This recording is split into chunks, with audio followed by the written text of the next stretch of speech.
3 alasan kalau Anda terkena masalah ini akan mengganggu fungsi seksual Anda, baik laki-laki maupun perempuan. Tapi saya mau bicara khususnya laki-laki.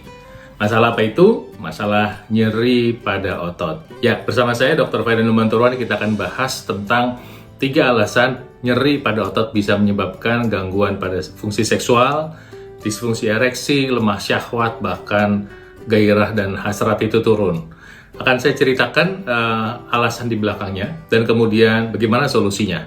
Ya, izinkan saya menyapa Anda sebelumnya dengan ucapan Assalamualaikum, Namo Buddhaya, Om Swastiastu, Shalom Haleluya, Besyami Swahamasya, salam kebajikan rahayu.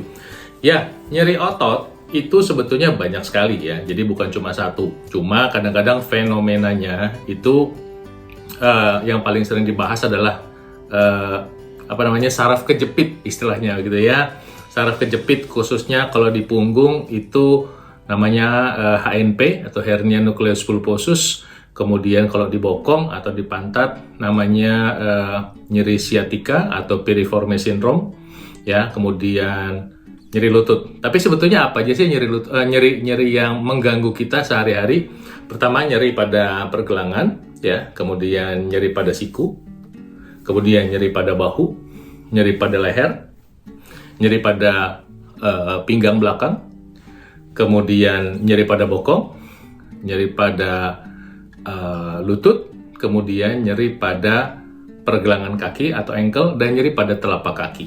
Saya langsung ngomongnya langsung di organnya pakai bahasa Indonesia aja. Jadi ntar kita menghindari terlalu banyak istilah medis supaya mungkin Anda bisa lebih memahaminya. Nah, kenapa nyeri pada otot ini? Apapun itu, tadi sudah saya sebutkan ya, itu bisa mengganggu kehidupan seksual Anda. Ada 3 dampaknya.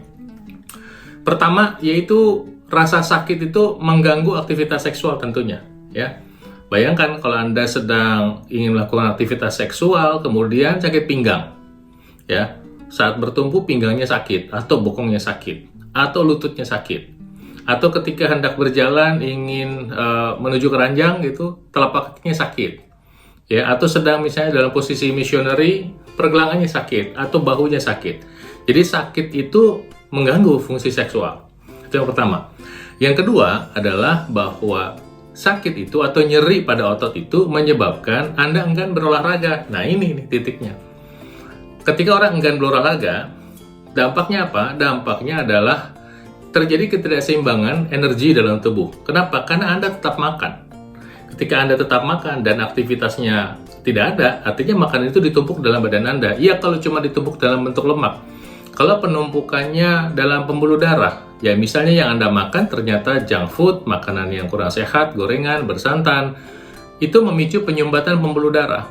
Maka artinya apa? Ini memicu terjadinya masalah disfungsi ereksi, mengurangi penurunan hormon testosteron, ya. Kemudian memicu obesitas. Ya, obesitas sendiri mempunyai kontribusi besar terhadap masalah diabetes, hipertensi, kolesterol tinggi yang nantinya berhubungan dengan masalah disfungsi ereksi. Jadi jelas ya, kenapa nyeri otot itu bisa menyebabkan masalah tambahan yang baru. Ya, kenapa? Karena Anda tidak berolahraga. Sementara saya mengingatkan pada Anda bahwa olahraga itu adalah kebutuhan tubuh Anda. Seperti mungkin Anda yang sudah terbiasa dan mengerti kebutuhan urusan sikat gigi misalnya, ya Anda kalau nggak sikat gigi sehari 2 kali kayaknya aneh begitu ya. Nah, demikian sebetulnya tubuh Anda membutuhkan aktivitas fisik itu 5-6 hari seminggu dan hari ke-7 Anda beristirahat. Kenapa? Karena memang tubuh manusia didesain buat bergerak, minimal aktivitas aerobik, jalan, sepeda, renang, JSR, ya, jalan, sepeda, renang.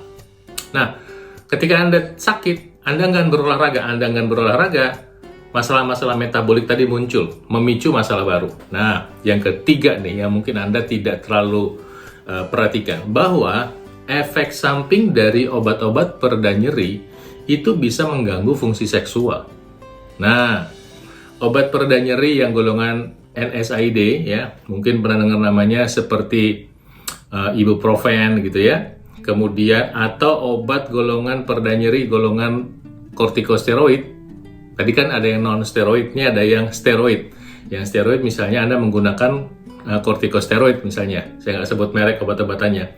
Nah, kedua jenis obat-obatan ini menyebabkan terjadinya penurunan hormon testosteron. Hormon testosteron turun, maka kekuatan otot turun. Ya, otot apa? Otot misalnya di sekitar dasar panggul, otot yang membantu menopang kekuatan ereksi laki-laki. Kemudian otot apa lagi? Otot untuk aktivitas fisik secara umum. Ya, otot rangka. Kemudian apa lagi? Otot pada pembuluh darah yang ada di dalam alat vital laki-laki, di dalam penis. Kenapa? Karena pembuluh darah itu bagian tengahnya itu otot, teman-teman, Bapak Ibu. Ya. Nah, kalau misalnya hormon testosteron turun akibat masalah dari penggunaan obat-obatan tadi, maka kualitas ototnya kurang. Jadi Anda bisa bayangkan, hanya gara-gara satu, sebetulnya bukan hanya ya, masalah nyeri otot yang tidak ditangani dengan baik, itu implikasinya panjang. Pada beberapa orang bahkan lebih payah lagi, bisa menyebabkan terjadinya pengecilan massa otot.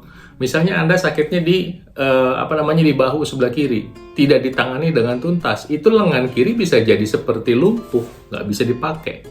Ya, misalnya tungkai Anda, paha Anda, bokong paha, kemudian sampai bawah itu sakit sampai betis misalnya, terus tidak ditangani dengan tuntas, maka yang terjadi adalah mengalami pengecilan, aktivitas Anda berkurang. Nah, setelah Anda mendengar 3 dampak tadi, maka sekarang kita pada solusinya.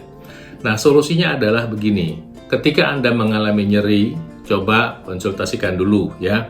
Tidak harus sama saya ya. Anda bisa konsultasikan dulu, dan biasanya langkah pertama adalah menggunakan pereda nyeri.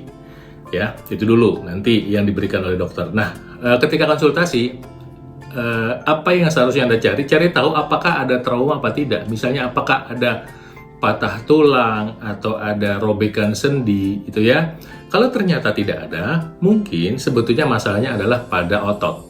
Nah, masalah pada otot ini sebaiknya diselesaikan, dan memang ada beberapa cara untuk menyelesaikannya. Pertama, dengan melakukan teknik sport massage, misalnya seperti itu. Yang kedua adalah dengan menggunakan teknik dry needle. Yang ketiga adalah kombinasi keduanya. Saya menggunakan kombinasi keduanya.